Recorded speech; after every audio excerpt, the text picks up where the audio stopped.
outra conversa. Ora, Cá então, estamos. bem, cá estamos. Então, Mais um como episódio. é que vai? Está tudo? Sim, Exato. mais um episódio, não é? Pá, isto é uma porra assim com o podcast com imagem, porque a gente antes conseguia fazer aqui quase 10 minutos de conversa antes de dizermos quem era o convidado. E agora não dá porque ele aparece logo. É verdade, é. Agora com o vídeo ele está aqui. Nós devíamos fazer como aquele programa do Fugiram de Casa dos Seus Pais, acho que era assim.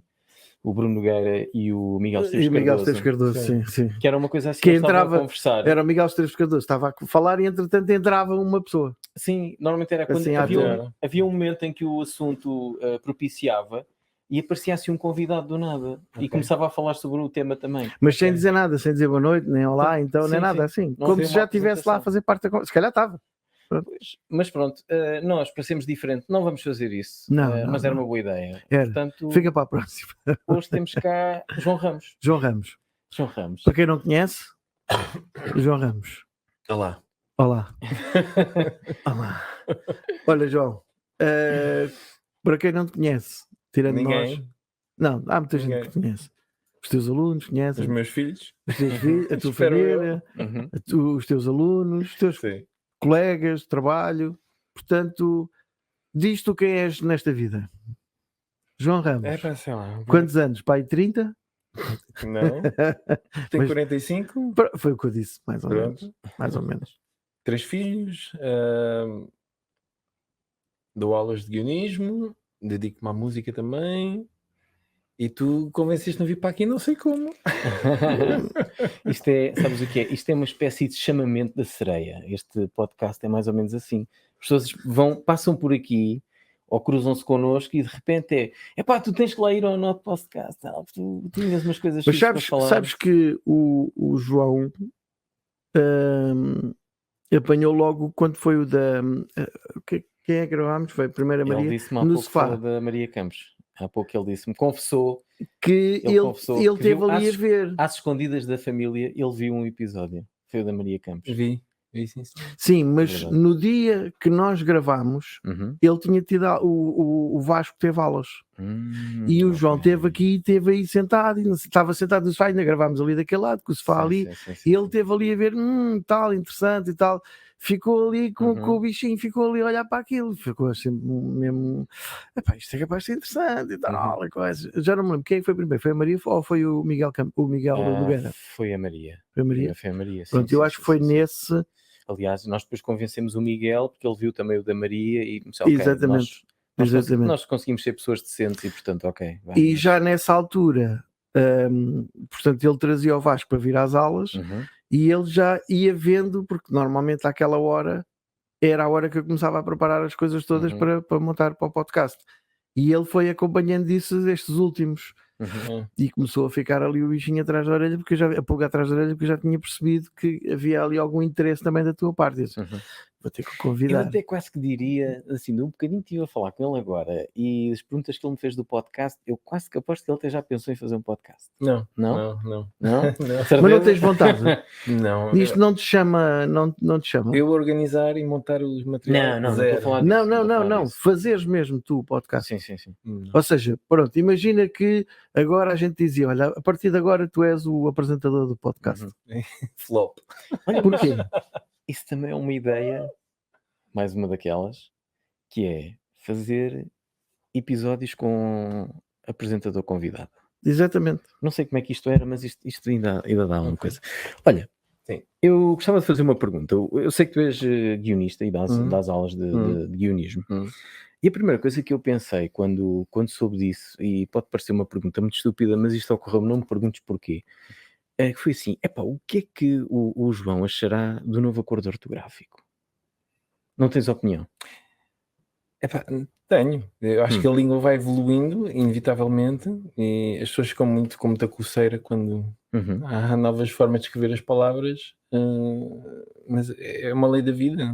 A mim não me incomoda assim tanto, mas eu não consigo escrever com o novo acordo, então dou erros, mas não me importa. Deixo o corretor ortográfico corrigir por mim, mas não penso por mim. Estás habituado a escrever como sempre escreveste. Portanto, o novo, mas não te faz comichão, o novo acordo ortográfico. Não. E é uma preocupação que tu tens mesmo com os teus alunos, Porque eu sei que o teu curso é escrita criativa, certo? Não, é guionismo É mesmo. guionismo mesmo? Estás a perguntar isso por causa da escrita, é? Sim, Ok, sim. ok. Porque é uma coisa que eu penso sempre, e isto pode ser só divagação da minha cabeça, mas quando eu penso em escrita criativa, a escrita de guiões, eu lembro muito de algumas coisas que já li, ouvi, opiniões, por exemplo, do Jimba, que tem opiniões muito vincadas sobre a questão da escrita. Eu lembro-me uma vez que li um artigo dele em que ele dizia que um dos problemas da ficção em Portugal é que escreve-se de uma maneira que ninguém fala. É verdade. E ele dava o exemplo, ele dizia, por exemplo, nós vemos um filme do Scorsese, ou muitos filmes norte-americanos, em que quando uma pessoa entra num táxi, efetivamente falam como nós vemos no filme. E nós não. Temos quer dizer, escrevemos de uma forma, se calhar que até seria era mais... Ficcionamos de tal forma que até o português é ficcionado. Sim, ou seja, é uma linguagem muito formal. Eu não sei se eventualmente no teatro faria mais sentido. E pensando que teria alguém à minha frente que trata dessa área, pensei até que ponto é que a pessoa faz a distinção entre aquilo que é o escrever bem em português ou o concentrar-se mais na parte criativa, no sentido de, por exemplo, ter estruturas de narrativa. E isso levou-me a pensar o que é que tu pensarias sobre estas evoluções da língua. E até o que é que tu achas da escrita atualmente? Já não vou falar em jornalismo ou livros em concreto, mas se é uma coisa que te ocupa a cabeça. Não, porque assim, eu estava fora do meu radar tornar-me guionista. Eu nunca fui dado à escrita, não sou bom a escrever, não era bom a ler, eu era estigmatizado por não ler os 5 e os 7, nunca gostei de escrever. E fui parar ao guionismo, não pela escrita, mas pela imagem, porque é uma escrita muito visual. E quando eu preciso, isto é só pensar por imagem, então eu posso dizer, fulano sai do carro e faz aquilo. Ok, eu consigo escrever isto, eu não consigo, eu não domino a poética literária.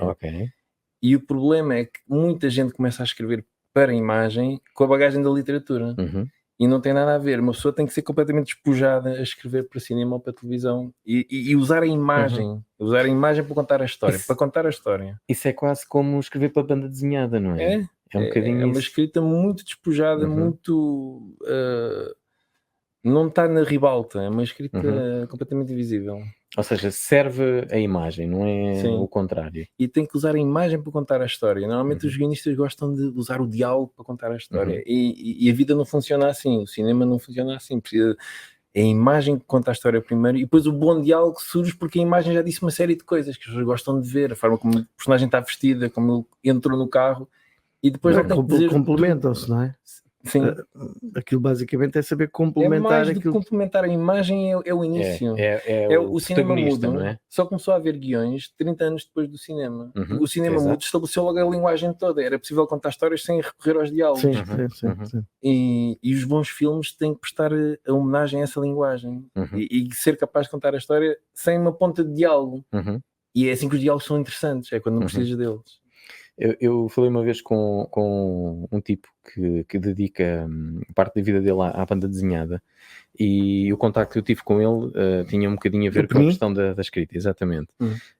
E não vou estar aqui a chatear, pois quem quiser vai ver desenhada é espetacular. Em episódios anteriores pode ouvir melhor esta história. Mas a certa altura eu até por brincadeira picava-me um bocadinho com ele e dizia-lhe, mas afinal... esta coisa da escrita na banda desenhada, quer dizer, é quase acessório, não está lá a fazer nada. E ele dizia-me, respondia-me à provocação com muita classe, dizendo que a pergunta ou era mazinha ou ignorava por completo a riqueza do diálogo na banda desenhada, na medida em que ele entendia que um bom argumentista quase que desafia quem está a produzir a imagem, porque é a magia porque o argumento para todos os efeitos vai nascer antes da imagem, não é? E tu conseguires dar um mote para a imagem, servindo a imagem, não querendo roubar o protagonismo, é uma arte, realmente é muito complicado. Portanto, agora é a altura em que tu vais explicar então como é que raio foste parar ao guionismo. Ok.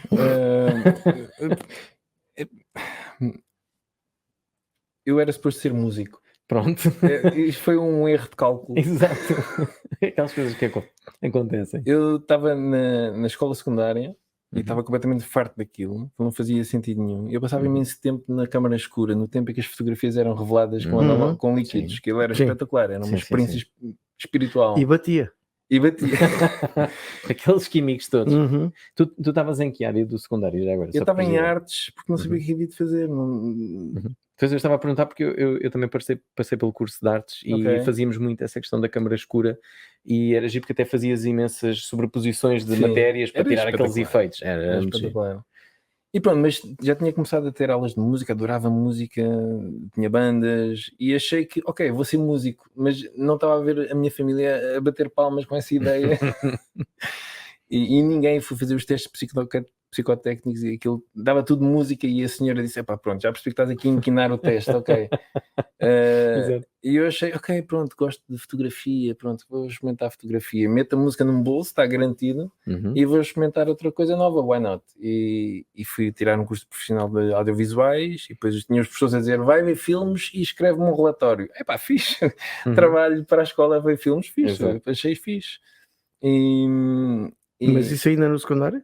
Sim, o curso profissional. E depois foi que eu me apaixonei pelo cinema, comecei a ir à Cinemateca, a ver filmes, tudo, e disse, ok, vou para cinema e vou para a licenciatura de cinema. E foi aí que os professores de guionismo que nos mandavam escrever histórias deu-me um gozo surpreendente que eu não estava à espera. Foi assim que eu fui lá parar. E também porque toda a gente quer ser realizador, toda a gente quer ser realizador, toda a gente quer ser diretor de fotografia. E não? Eu não. Pá, no meu curso toda a gente, não havia ninguém que não quisesse ser realizador. Eu só queria produção. Foi sempre a minha cena, foi a produção. Isso também, hoje já te conheces bem, sabes o teu talento, mas os miúdos de 18, 19 anos querem tudo pegar na câmara. A câmara. É um bocado como se tu quiseres. Quando era mais puto era a câmara. É como se tu gostares de futebol, não é? Quiseres seguir essa carreira, vais querer ser futebolista, eventualmente treinador. Já há alguns miúdos querem ser treinador. Mas ninguém vai querer ser fisioterapeuta, aquelas coisas, não é? Exatamente, é isso. E eu nunca fui dado para onde toda a gente quer ir, eu sempre me senti mal onde estão as multidões. Então, guionismo, ninguém queria escrever as histórias. Aliás, os nossos filmes eram muito maus, e eu percebi que, ok, se calhar se esta personagem dissesse outra coisa ou fizesse outra coisa, se calhar a história já fazia mais sentido. E foi assim que eu fui parar. Escrever histórias não tem que ser bonito, não tem que escrever bonito, ok? É só dizer o que é que tinha que acontecer para a história ficar mais fixe. E foi assim que eu fui lá parar. Sim, porque tu não tens que escrever para o público ler, tu escreves para os profissionais lerem. Também, sim, o público não vai ler os guiões, é verdade. Exatamente. É verdade. Sim, mas vai ler a cena, não é? Por assim dizer. Está bem, mas isso depende de como é que o ator que empenha que ele põe naquilo que ele escreve. Mas é uma escrita técnica, não é um livro, não é... Exatamente. É uma coisa inacabada. Não tens tanto aquela preocupação como o Zé estava a dizer de escrever do teu português que seja bom, ou quando tu estás a ensinar, não Olha, tens... Já estás a fazer música. Já estou a fazer música. Está espetacular. Isso não é para estragar. Mas é por isso que não há essa preocupação de acordo ortográfico. Não estou a escrever para o público, é verdade. Sim, mas isto era quase uma provocação. Era só para saber a tua... Mas e tu, aos teus alunos, quando tu estás a falar nisso, não tens essa preocupação da forma como eles escrevem, de escrever bem? Porque, por exemplo, ele está a falar nisso e nós temos... O nosso pai, como tu sabes, foi jornalista uma data de anos, e ele olha para a televisão, ainda por cima fazia revisão. Portanto, naquela altura, agora aos últimos anos não, mas na altura de Diário Notícias e até antes, eles eram considerados as pessoas que melhor falavam e escreviam em Portugal. Porque eles de facto tinham que saber escrever e ler muito bem. E depois basta vê-lo, metes-o em frente à televisão e ele vai dizer que isto é atrocidade, isto não sabem falar, não sabem escrever, o que é um facto, porque não sabem. Mesmo as pessoas que estão lá a escrever em rodapé não dão calinadas enormes. Não é na gramática, é no próprio português. E portanto aquilo é assustador. Ou seja, deixou de haver cuidado em saber escrever bem em português. E aí também começa também parte um bocadinho de vocês, professores, se têm esse cuidado ou não, ou se isso não é uma coisa assim tão importante que vocês dediquem muito tempo. Não é. Claramente não é. Se eu vejo um erro ortográfico, sublinho qualquer coisa e depois entrego, olha, O que está errado está aqui, mas não... Então... mas também porque tive um professor de português, uma mãe professora de português e uma avó professora também de português, e elas tinham esse papel muito lá em casa, tipo, não se diz assim, disse assado, e eu às vezes reproduzia isso na escola com os meus colegas, e era ostracizado. Sim, então deixei disso, não é o meu papel. Mas sabes que eu fiz isso na escola e eu cheguei a um ponto em que a minha professora de português dos vários anos não me deixavam ler, que era aquela história de ler um texto qualquer na sala todos e não sei o que mais, a mim não me deixavam ler. Não, tu já sabes ler, tu não precisas ler. Se eu sei ler, deixa-me ler. Não, tu já sabes, é só para quem não sabe, para podermos corrigir. E eu ficava em pulgas porque eu queria ler, queria mostrar que sabia fazer, porque desde muito pequenino, com o meu pai ensinava-me aquilo que foi possível ensinar. O Zé também passou por isso e de facto começámos a aprender cedo essa parte e isso veio ao de cima. O saber ler, o saber escrever, dizer aquelas com frequência aqui nesta zona a gente ouve algumas palavras, ficamos, é a história da carreira, da caminhonete, se vais apanhar a carreira ou a caminhonete, se vais apanhar o autocarro. Isso, falar mal e bem sim, mas esta zona tem depois aí algumas... Sim, mas são algumas especificidades e há tempos até estava a falar com uma pessoa que há aquela teima de que em Lisboa não tem sotaque, o que é completamente errado, porque em Lisboa a gente sabe que entre outras coisas põem X em tudo, não é? As sopas, o fluorescente. Mas olha, a gente diz Lisboa, Lisboa, o I não está lá, é Lisboa. A minha filha ficava muito confusa uma vez e tinha uma discussão com a minha mulher porque a Susana, a minha mulher, dizia isto não está em nenhum A em coelho, não é? Não está em nenhum A, é um E. E a miúda estava baralhada. Eu disse, olha, atenção, porque nós efetivamente dizemos coelho, não dizemos coelho, e isso pode gerar confusão. Mas pronto, queria-te fazer uma pergunta. Portanto, aos teus alunos, tu recomendas filmes, livros ou não te metes nisso? Mais filmes. Se bem que eu agora prefiro que sejam eles a recomendarem-me filmes. Porque eu confesso que eu já gostei muito mais de cinema do que gosto de agora. E então eu comecei antes da internet e agora eles é que me dizem o que é que se passa aí. Exato. Mas porquê é que tu deixaste de ver? Porque para mim é demasiado. Eu sinto-me assoberbado pelos mídia. Saturado. Eu sei que sou guionista. Há demasiado. Há demasiado, sim. E eu acho que nós estamos as histórias ajudam-nos a manter a sanidade mental. Essa é a função das histórias. E eu penso que nós chegamos a um ponto, já estamos atomizados, cada um vê a sua história, não é? Deixou de haver a história enquanto elemento de comunidade que junta as pessoas. Cada um vê as suas coisas. E eu sinto que para que estar a contribuir para o ruído? Para que estar a contar mais uma história que não vai contribuir nada? Então prefiro que sejam eles a dizer-me que filmes é que valem a pena ver. Até muito mais do que ser um algoritmo a dizer-me o que é que eu gosto e o que é que eu também vou gostar a seguir. Então, qual foi o último filme ou filmes que te apresentaram e tu disseste assim, porra, isto é muito bom? Ou já não há nada que te espante? É verdade, não é nada que me espante. O último filme que eu vi, que fiquei assim surpreendido, não sei se vocês viram, que era o Everything Everywhere All at Once. Comecei a ver e ainda não o terminei, para ser franco. Mas comecei a ver. Eu comecei a ver, mas não... E vou dizer a verdade, comecei a ver e não terminei porque estava a ver com outra pessoa que a determinada altura disse-me assim, isto é demais, eu não consigo ver isto. Exatamente. Eu estou assoberbada com isto tudo. Sim. E eu disse, ok, portanto, este é mais um daqueles que eu tenho que ver sozinho. Mas sabes que eu vou-te ser muito franco, eu até fico com vontade de reabilitar esse teu gosto pelo cinema, porque custa-me que tenhas esse desencanto de isto cinema por cima foi a tua paixão inicial. E foi. Há um autor que para mim ainda me dá arrepios, que ele é o Hal Hartley, realizador independente americano dos anos 90. Ainda hoje mostro certos desse filme lá. Mas confesso que tudo o resto foi decaindo. Eu reconheço que há filmes excelentes aí fora, de certeza. E este filme que eu falei, Everything Everywhere All at Once, não mexeu comigo. Mas os meus alunos vibravam com aquilo. E eu fui ver a primeira vez que tive essa reação, não consigo ver isto. Porque é um filme que tem a ver com a nova geração, a forma como a informação é consumida. E o filme tem uma estrutura muito complexa, com várias linhas de ação em que estás a saltar de linhas paralelas umas às outras. É interessante racionalmente, mas não sentia porcaria de emoção. E depois vi outra vez, mas deu-me uma reação que eu nunca senti num filme. Mas que raio de filme é este que eu nunca vi na minha vida nada assim? Eu vi uma segunda vez e já percebi, ok, já estou a perceber o que é que eles querem dizer. Epá, mas não me encontrei com aquele filme. Há filmes que a nossa alma encontra-se com o filme no momento certo, estás a ver? E confesso que nunca mais tive um desses encontros. Então, mas diz-me uma coisa, isso que tu estás a dizer que tu não voltaste a encontrar, não será defeito profissional? Meu? Sim, profissional? Porque, ou seja, como é a tua área, talvez tu olhas para os filmes de uma forma técnica. Sim. Não farás isso? Eu dou conta. Também. A magia vai-se toda. Agora já não faço isso. Agora já não. Mas até há 2 ou 3 anos atrás, eu dava por mim a olhar para coisas que se passavam na televisão e parar e dizer à Margarida: olha, vou andar aqui para trás, vai ver se não estás a visto, não sei o que, não sei o que mais. Eu encontrava os defeitos técnicos.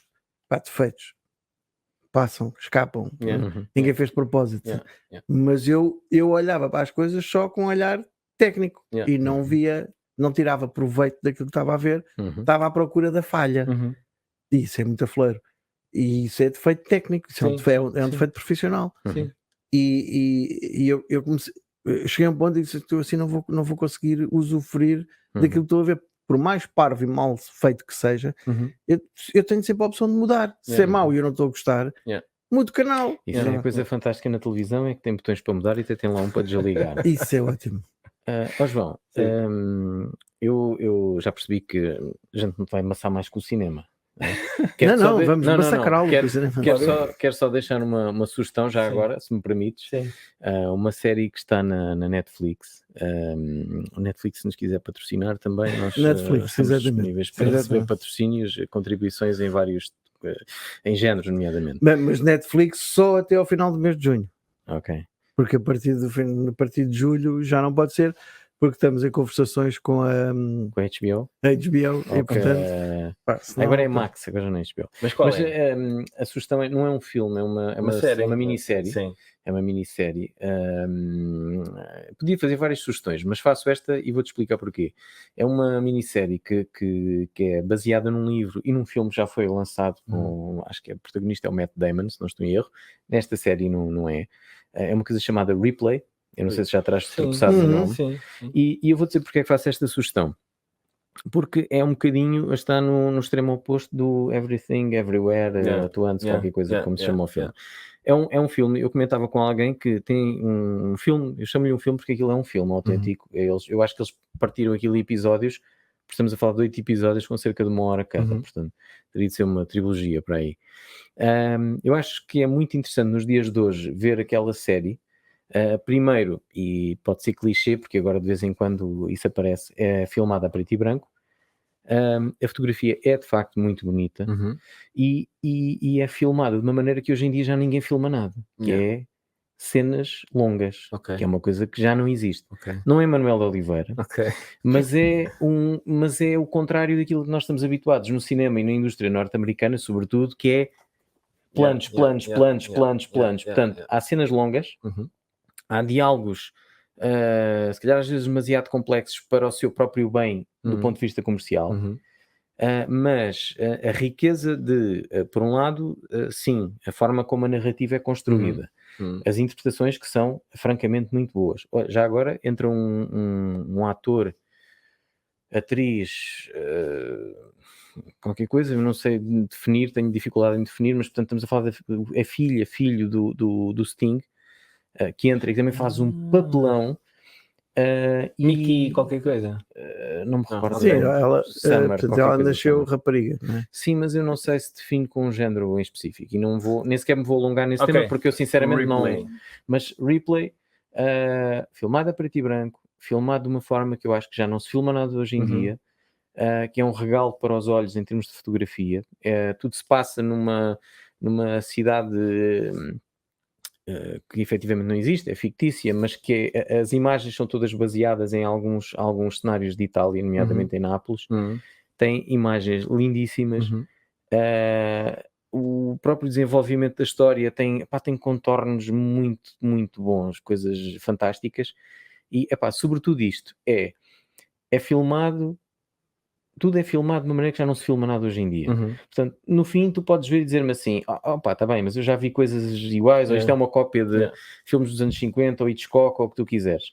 Mas só pelo simples facto de ser uma coisa que nos faz parar, em vez de nos acelerar, que é o que o cinema hoje em dia faz, e digo cinema, estou aqui a englobar tudo, só por isso, e com a esperança de que tu voltes a procurar cinema, nem que seja cinema antigo, vê se faz favor. Ok, Replay. Vou ver. Tá bem?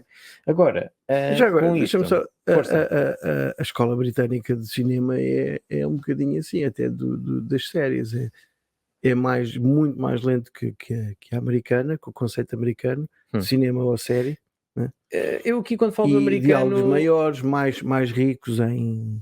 Sim, mas eu aqui, quando falo do americano, estou um bocadinho a apontar aquilo que é o standard de comercial. Porque hoje em dia temos muita coisa comercial, por exemplo, com a Netflix, então, temos produções de todos os lados do mundo. Por exemplo, a Coreia do Sul tem muita coisa, muita produção. Eu agora estou a ver mais qualquer coisa de França, porque eu gosto da comédia francesa. Acho muito interessante a comédia francesa. Comédia francesa hoje em dia é uma coisa que é um produto comercial muito apetecível, porque são as comédias francesas e que são muito divertidas, e está feito, lá está, com um ritmo que aquilo é. Sim, é muito acelerado. E o que eu acho é que isto não tem a ver com quando eu estou aqui a generalizar e a pular este rótulo do cinema norte-americano, porque é o Hollywood, e nós sabemos que isso é o que efetivamente se consome mais, e é o mais comercial. Estás a falar sempre do circuito comercial. Mas o que eu estou aqui a querer dizer não tem tanto a ver com o país de origem, é com a década em que é feito, porque o cinema hoje em dia não se presta a este tipo de filmagem, de roteiro, não é? Há sempre um ritmo associado, porque é muito simples. Se for muito chato, e quando digo chato não é a história, é nós acompanharmos, nós sabemos o que é que vai acontecer, não é? Ou não vai ver o resto da série, ou vai passar à frente. Porque isto é aquela história que já tivemos aqui em vários episódios, que é as pessoas hoje em dia não ouvem um álbum, não ouvem um álbum, não ouvem uma música, não é? Não ouvem um tema completo, não ouvem um bocadinho e automaticamente saltam para o outro, e os miúdos então hoje estão barra nisso. Portanto, eu não estava aqui a querer bem colar ao cinema norte-americano. A própria construção das músicas, da mesma forma que os filmes. Os filmes atualmente são feitos da mesma forma, que são mais curtos. Não é? Curtos não são. Desculpa, mas aí discordo. Curtos não são. Na história são mais curtos. Na história, a história, e depois depende do que é que a gente chama história. Tudo espremido pode dar a pouco, mas... Pois, a questão é, eles vão encurtar aquilo tudo e têm muito lixo, mas é lixo só para te voltar a puxar o foco, estás a perceber? Sim. Ora, aí está. Eu perguntei, tens telefones de silêncio? Temos. Se quiseres atender, pá. Atende, mas atendes e vai. Mas nós temos que ouvir a conversa. Exatamente, atendes, mas tens de meter em alta voz. Tudo bem. Bora. Tens de meter em alta voz, senão não podes dizer. Se estivesse no silêncio, ok. Não, mas não há stress, não te preocupes com isso. Não, pagas à saída. Posto isso, vamos falar de uma coisa que eu acho que te vai fazer brilhar mais os olhos, que é a música e a bateria. Sim. Pá, então conta-nos lá esse processo da música. Já tivemos a falar um bocadinho em off, mas eu achei-te muito mais entusiasmado a falar de música do que de facto do cinema. Já percebi que... Mas tu quando... Vocês não estavam à espera que eu lançasse aqui um balde de água fria. Não lançaste um balde de água fria. Estamos a conversar, portanto, embora. A gente quer saber mais.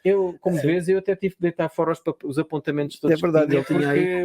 Como dá para ver, os apontamentos todos espalhados aqui pelo chão. Porque fiquei sem nada para dizer. Mas tu começaste por dizer que querias seguir música e até estudaste música, não é?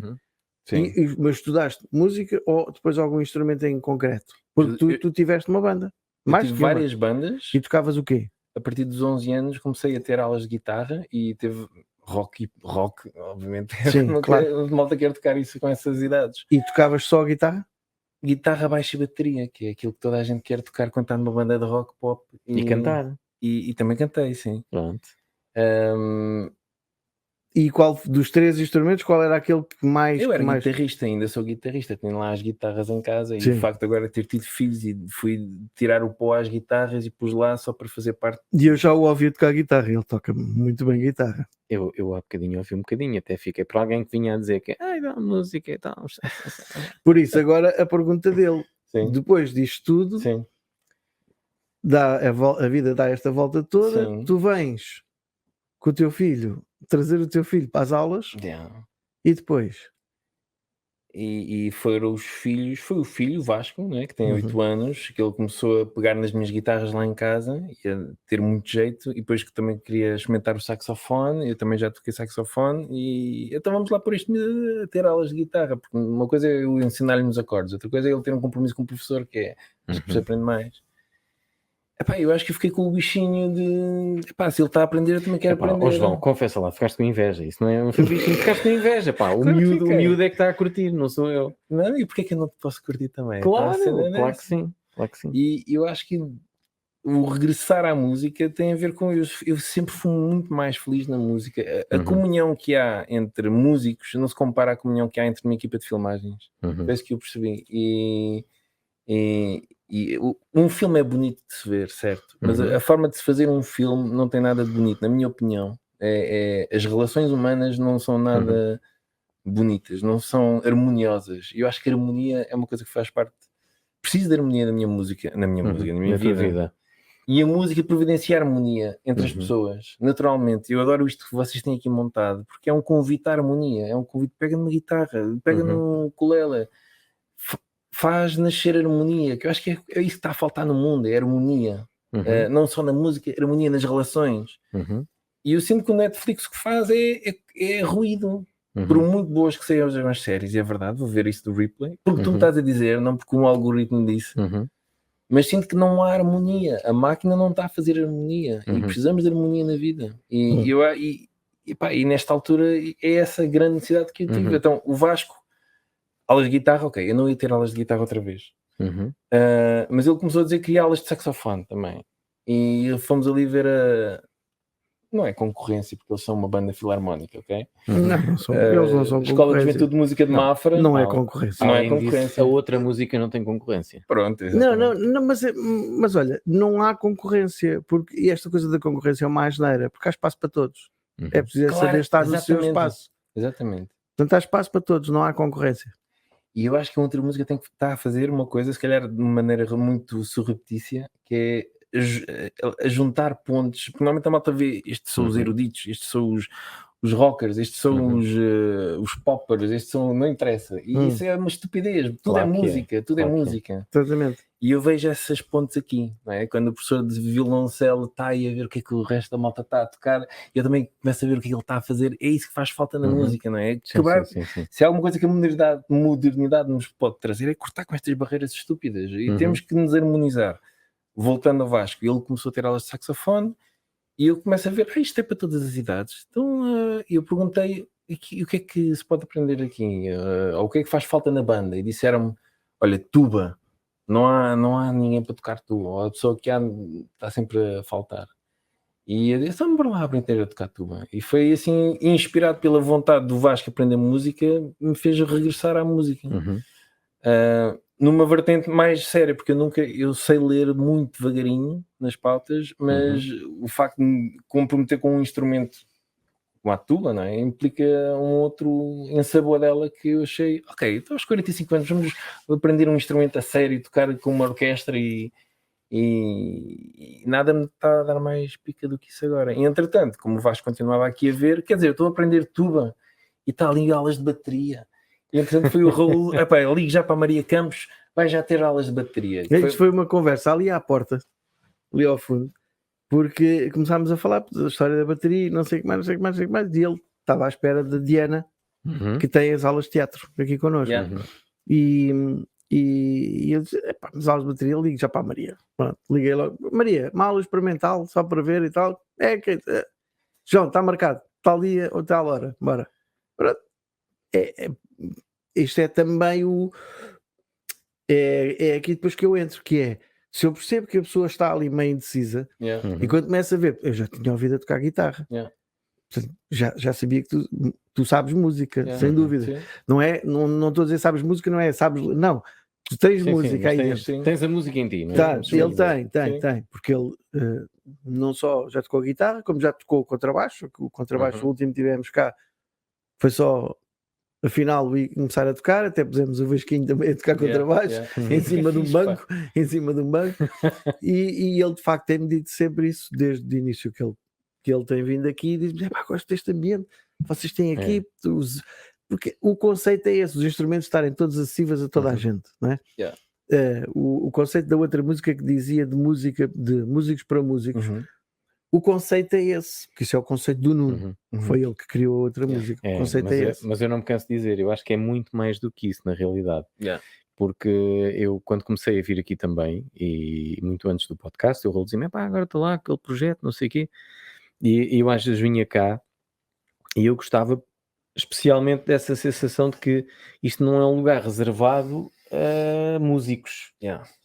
Tu até podes não perceber nada de música, mas se vieres aqui, se tiveres vontade pelo menos de ter uma guitarra no colo, fazer o mesmo acorde 10 minutos, não interessa. Não, mas eu quando estou a dizer que o conceito de músicos para músicos não é, tu não tens que ser músico para te sentires bem aqui, não. A partir do momento em que tu entras aqui, serás tratado como tal. Portanto, não tens que necessariamente saber tocar um instrumento. Mas isso é o conceito de música de uma forma geral. É claro que pronto, é o daqui, é o que nós temos aqui, é a forma como o Nuno pensa a música. Mas o conceito é esse, e a música tem que ser assim. Escolas de música e lojas de música. As lojas de música antiga, e tu ainda apanhaste o final disso. Já falámos várias vezes sobre isso. As lojas de música. Ou não podias mexer em nada, ou automaticamente tinhas já o preço. Era já praticamente para comprar. Portanto, tu não podias experimentar. E a ideia é essa, é tu poderes experimentar. E se tiveres quem está a conversar contigo, não é quem te está a atender, que eu não gosto da história do cliente, não é? Quem está aqui a conversar contigo, se também souber tocar, e por exemplo, então olha, mas senta daí, pega nessa que eu pego nesta, bora.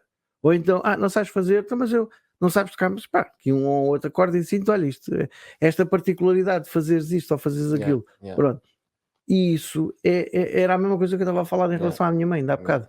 Ela está com dificuldade em tocar guitarra, mas se calhar no ukulele ela vai conseguir. Porquê? Porque provavelmente conseguir fazer 1, 2, 3 acordes mais rapidamente, aquilo alimenta-nos.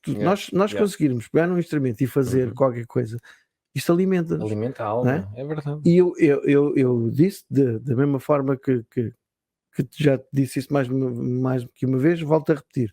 Ele tem aulas com a Maria, tu tens aulas com a Maria, eu já disse, mas sempre quiseres vir para aqui e praticar, estás à vontade, está ali a bateria, estão ali as baquetas, portanto, isto não é um conceito, não é uma coisa fechada, que estás a perceber? Isso é muito bom. Claro que sim, isto acima de tudo é um negócio, e temos que ser frios o suficiente de entender isto é um negócio. Para nós conseguirmos ter isto, precisamos de vender. E caso com professores, precisamos de que haja alunos. Ótimo, pronto. Mas tu não deixas de vir às aulas, tu não deixas de pagar a tua mensalidade, não é isso. Pronto, mas disponibilidade de dar possibilidade. As pessoas precisam de mais. Ótimo, bora. Estão à vontade, experimentem. Isso é muito fixe. Tirem partido, nós temos as coisas aqui, não é? Pronto. Mas isso é feito, é o conceito não só para a outra música.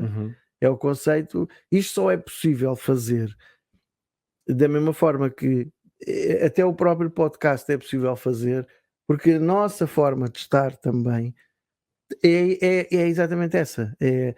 Nós não ensinamos, nós partilhamos. Há uma ligeira diferença. É partilhar aquilo que sabemos e partilhar a nossa alegria por fazer as coisas. O Zé é assim, ele partilha, a pessoa fica contagiada com a alegria com que ele faz as coisas, e é a melhor forma de o descrever. E isso é aquela forma leve com que ele faz as coisas, e as coisas parecem realmente muito mais simples depois dele as fazer, e as coisas até são muito complicadas, mas depois dele as fazer as coisas parecem relativamente mais simples. Que ele estava a falar, mas... Pronto, mas de uma forma, mas é assim, é o nosso, a nossa forma, a forma como nós olhamos para a vida e como encaramos as coisas é que torna isso tudo mais fácil ou mais difícil. E depois é uma questão de como é que nós partilhamos com os outros, como é que nós encaramos as coisas com os outros. Por isso é que, da mesma forma, demos a volta, não ponhas o cinema de parte, que o cinema precisa de ti, porque da mesma forma que precisa de quem escreva guiões, também precisa das outras pessoas, precisa de quem ensina. Tu estás desiludido, que é o teu caso, e eu entendo isso. O algoritmo alterou isto tudo, não é? Portanto, nós gostamos daquilo que eles decidem que nós gostamos, que é isso que tu estás a querer dizer. Portanto, tu não consegues ter uma opção. Se tu pões muita informação tua na net, mais tarde ou mais cedo ela está-te a dizer que tu gostas disto. E tu não aceitas isso. Pronto. Isso é efeitos é o efeito dos tempos em que vivemos, não é? Então, mas olha, eu fiz a pergunta em relação ao cinema, agora pergunto em relação à música. Sim. Qual foi assim a última cena que tu ouviste e disseste: epá, isto é muito fixe? Jacob. Olha, aí estás a ver o sorriso dele, de orelha a orelha. Não, mas é Jacob Collier, não sei se já ouviram falar.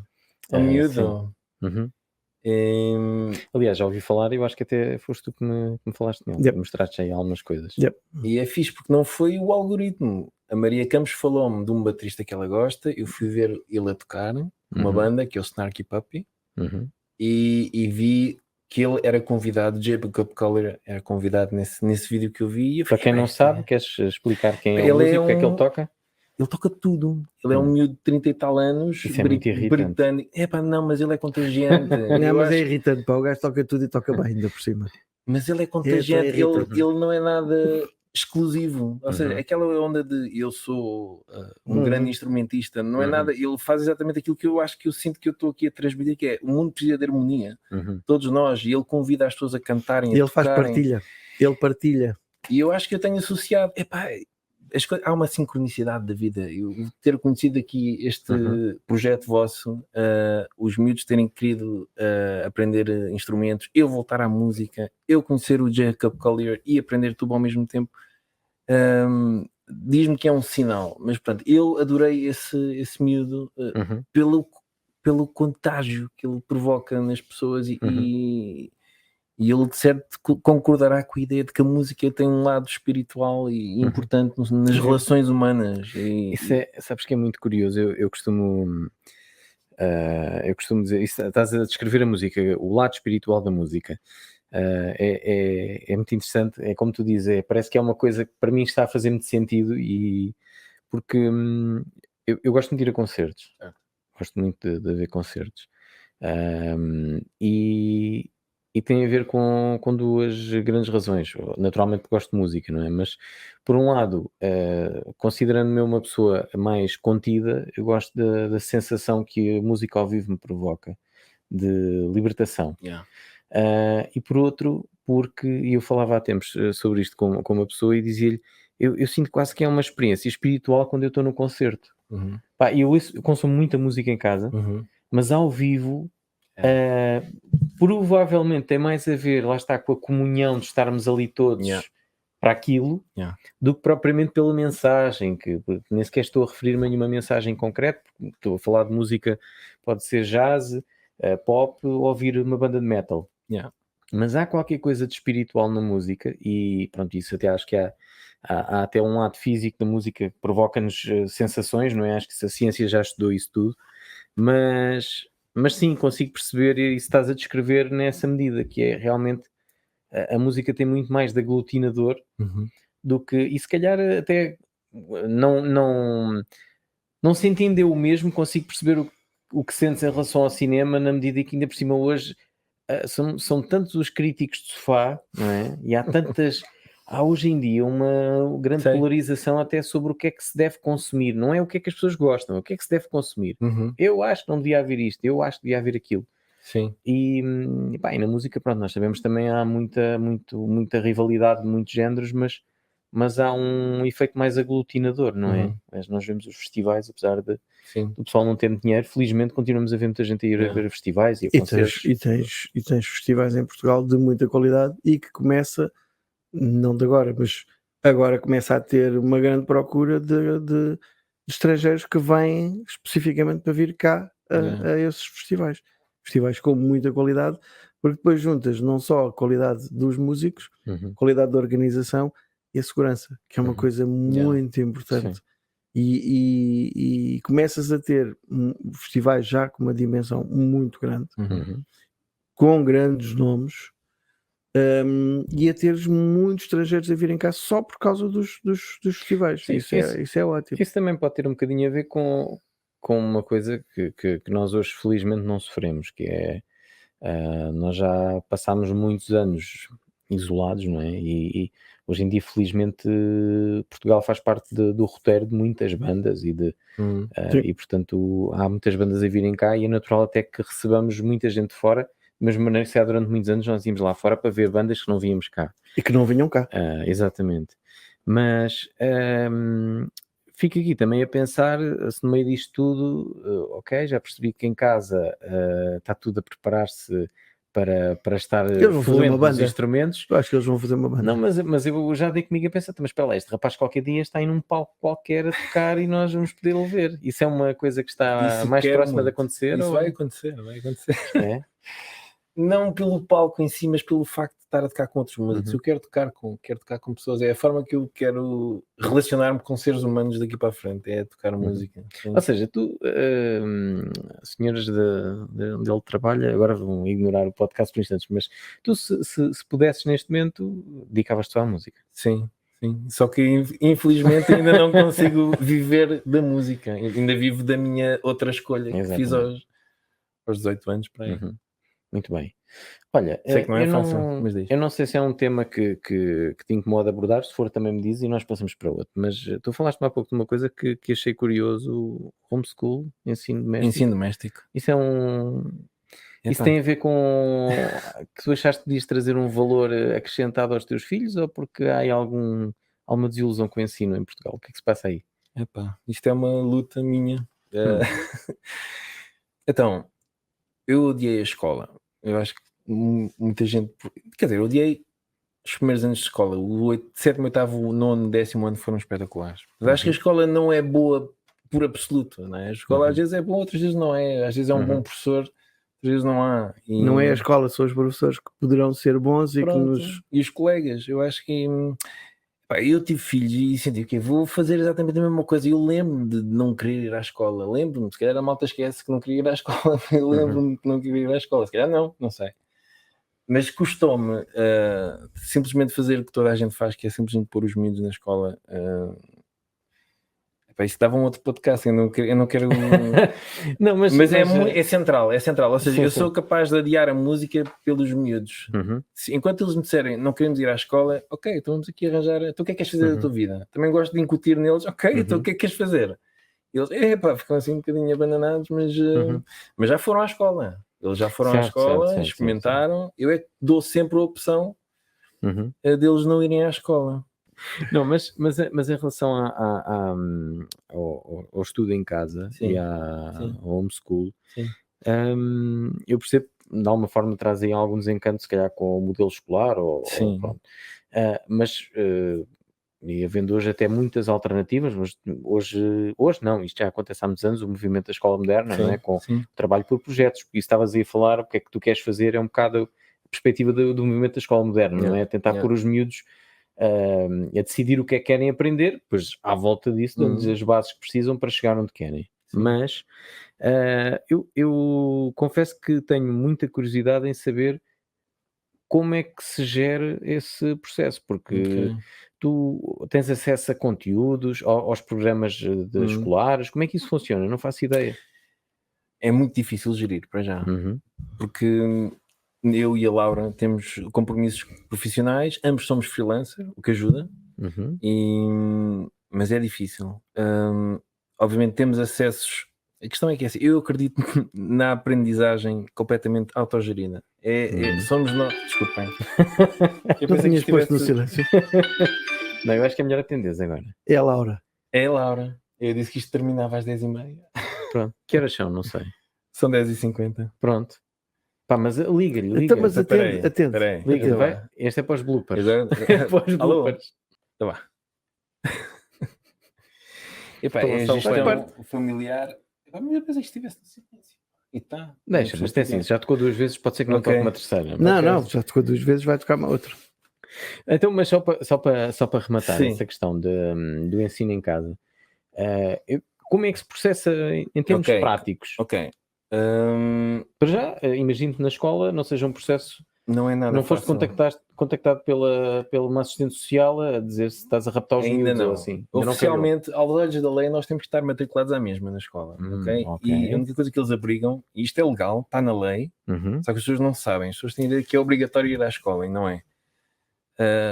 Quem está em ensino doméstico, não interessa as razões, tem que ter uma reunião inicial no ano letivo com um professor delegado ou designado para acompanhar estas crianças no final, no início do ano e outra no final. Certo. E eles só querem ver o que é que eles fizeram ao longo do ano, especificamente o que é que eles fizeram que está relacionado com o currículo. Como é que eles aprenderam as letras, como é que, no caso do primeiro ciclo, como é que eles aprenderam a fazer contas de somar.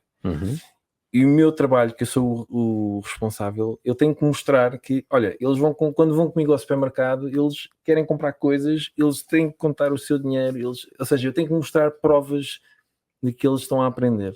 Só que dá uma trabalheira. Uma coisa é dar-lhes um livro para a frente e fazem os exercícios, que nós já cedemos para isso, porque é mais fácil, é verdade. Consegui convencer os miúdos a fazer de vez em quando uma fichazinha. Porque eles só querem ver isso. Mas eles dão-te diretrizes, conteúdos, algum programa? Não. Portanto, é uma coisa completamente livre. Não, nós temos que seguir o currículo nacional. Nós temos que mostrar que eles aprenderam estas coisas que fazem parte do currículo. Mas agora, a forma como eles aprenderam é completamente livre. Mas é de passada essa informação no início do ano, então? Sim, mas é só comprar um manual escolar e está lá tudo. Está lá, é certo. É assim que nós nos ligamos ao currículo. A forma como nós fazemos é completamente livre. E eu acredito que os miúdos aprendem com problemas reais da vida, não é? Se lhes deres um problema, o fulano foi ao supermercado, tinha 4 morangos, tinha não sei quantos, eles não se relacionam com isso, é um problema secante. Se for um problema, eles querem comprar um peluche ou o que quer que seja, mas só têm aquele dinheiro, então eles começam a fazer contas. E eles aprendem assim, pronto, e é isso que eu tento passar nos relatórios, porque depois eu tenho que escrever um relatório com tudo o que eles fizeram. Mas eles aprendem, aprenderam todos a ler e a fazer contas. O Miguel não, o Miguel foi à escola, mas a Diana e o Vasco aprenderam sozinhos a ler e a fazer contas, pronto. Sozinhos, entre aspas, não é? Não, na vida, com todos nós, é que de facto é assim que se aprende, mas não é numa sala de aula, porque eu acho que a ideia de que a escola é o sinónimo exclusivo de aprendizagem é uma distorção na minha ótica. E foi o primeiro ano? Não, já vamos o Miguel mais velho está no 5º ano, portanto já há 5 anos que estamos nisto, sim. Portanto, ele está no 5º ano, a Diana está no 3º e o Vasco está no 1º. Portanto, o Miguel foi o batismo. Fomos aprendendo aqui os truques e agora com o Vasco é muito fácil. E o Vasco começou a ler antes do 1º ano, portanto foi muito fácil falar com a professora. Ela já nos conhece, é sempre a mesma professora, portanto ela já está... E em termos de sociabilização com outras crianças? Como é que tu, de alguma forma, vamos imaginar lá em casa alguém dizer assim, como é que tu compensas essa falta de contacto? Primeiro que tudo, eles são livres de ir à escola, ok? Quando eles decidem, eu não queria mais ir à escola, eles tiveram a sua dose de socialização. A escola gera uma socialização. Quando eles vão a um supermercado, têm outro tipo de socialização. Não tem que ser só com os mesmos pares da mesma idade para ser socialização. Eles têm que socializar com toda a gente. Agora, eles mantêm relações com os colegas, pelo menos o Miguel mantém a relação com os amigos antigos. Eles têm muitas atividades que fazem. O Vasco tem aulas de natação, tem aulas de saxofone, tem aulas de guitarra. Portanto, eles aí também têm outras oportunidades para interagirem com outras crianças. Aquelas que eles não querem socializar com dezenas delas, eles gostam de escolher uma ou outra. E nós falamos com os pais, às vezes eles combinam coisas, mas às vezes queixam-se, se calhar podia ter mais amigos.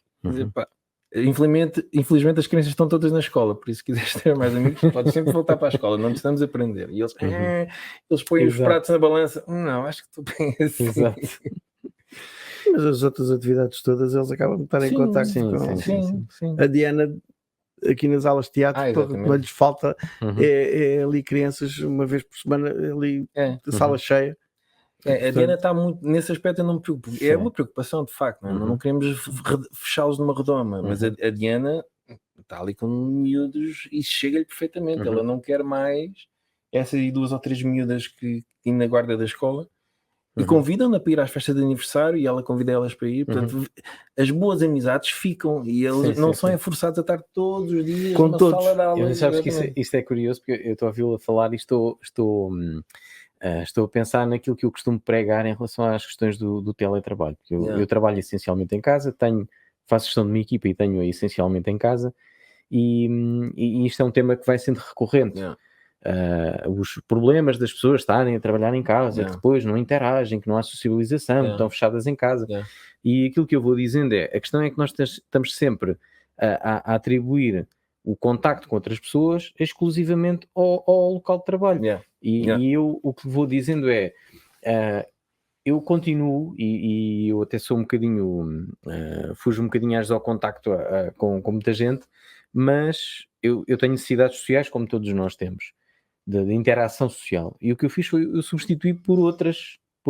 Eu continuo a ter contacto com esses colegas, mas acabo por abrir mais o leque noutras alturas, seja porque quando vou buscar a miúda à escola, os outros pais, se calhar às vezes que passo aqui estou com outras pessoas, ou no fundo o que eu fiz foi, em vez de estar confinado à existência com aquele grupo de pessoas que às vezes eu já nem tinha vontade de ver por causa da porcaria do ar-condicionado, que é a velha discussão dos escritórios. Sim. Mas no fundo até acabei por abrir muito mais o leque, se calhar eu tenho muito mais contacto com muito mais pessoas agora do que tinha quando estava enfiado no escritório. Posto isto, eu acho que é a altura em que nós temos que desafiar o João para pegar nesta guitarra que está aqui. Sim, porque eu estive à final. Que está afinadíssima. Afinadérrima mesmo. E fechávamos com o João a encantar-nos com a guitarra. O que é que acham? Eu acho que sim. João. Portanto, olha, isto é até uma próxima. Obrigado. Exatamente. Provavelmente é até amanhã, não é? Até amanhã? É de amanhã. Amanhã é terça. Terça-feira tu ia bater na bateria. Até amanhã. É isso. Então vá, é até amanhã. Vamos lá. Até amanhã, João. Eu não faço ideia que aqui tocar, não é? O que tu quiseres. O que tu quiseres. Eu gosto sempre de tocar esta.